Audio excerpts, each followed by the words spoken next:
আমাদের যে দাবিগুলি, এই দাবিগুলি জনগণের উপকারের জন্য করা হয়েছে, জনগণের শান্তির জন্য, নিরাপত্তার জন্য, চিকিৎসার জন্য।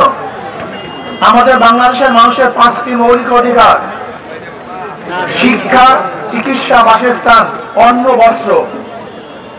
চিকিৎসাবিহীন মানুষ থাকতে পারে না। মানুষ আছে বিধায় তার রোগ হবে। কাজে এর জন্য বলছি যে দাবিগুলি যৌক্তিক, এই দাবিগুলো অবশ্যই পূর্ণ করতে হবে। আর একটা কথা বলবো, আমাদের আন্দোলনে যেন মানুষের দুর্ভোগ না হয় সেদিকে আমাদের খেয়াল রাখতে হবে। আমরা মানুষের কল্যাণে কাজ করি, মানুষের উপকারের জন্য কাজ করি। এর জন্য আমরা ইনশাআল্লাহ যে আন্দোলনগুলি করব, সেই আন্দোলনগুলি সহনশীল হওয়া চাই, মানুষের উপকারে হওয়া চাই, দুর্ভোগ যেন না হয় সে ব্যবস্থাও থাকা চাই। এবং যদি কোনো অবস্থাতে আমাদের দাবি দাওয়াগুলি পূরণ না করা হয়, তাহলে দক্ষিণ অঞ্চল কিন্তু এমন আন্দোলন সৃষ্টি করবে যে আন্দোলনের মাধ্যমে স্বাস্থ্য উপদেষ্টা পদত্যাগ করতে বাধ্য হবে।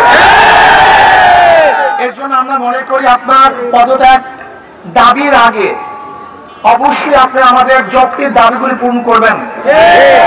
শেরেবাংলা মেডিকেল কলেজকে আন্তর্জাতিক মানের কলেজ করতে হবে, আন্তর্জাতিক মানের মেডিকেল করতে হবে, সেখানে পরিবেশকে সুন্দর করতে হবে, চিকিৎসার জন্য সুব্যবস্থা করতে হবে।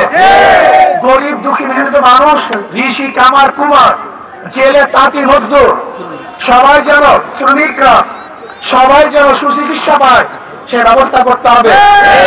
আমি বলবো, আসুন আমরা সম্মিলিতভাবে আমাদের যৌক্তিক দাবিগুলি পূরণ করার জন্য চেষ্টা করব এবং মানুষের দুর্ভোগ না হয় সেদিকে আমরা খেয়াল রাখবো।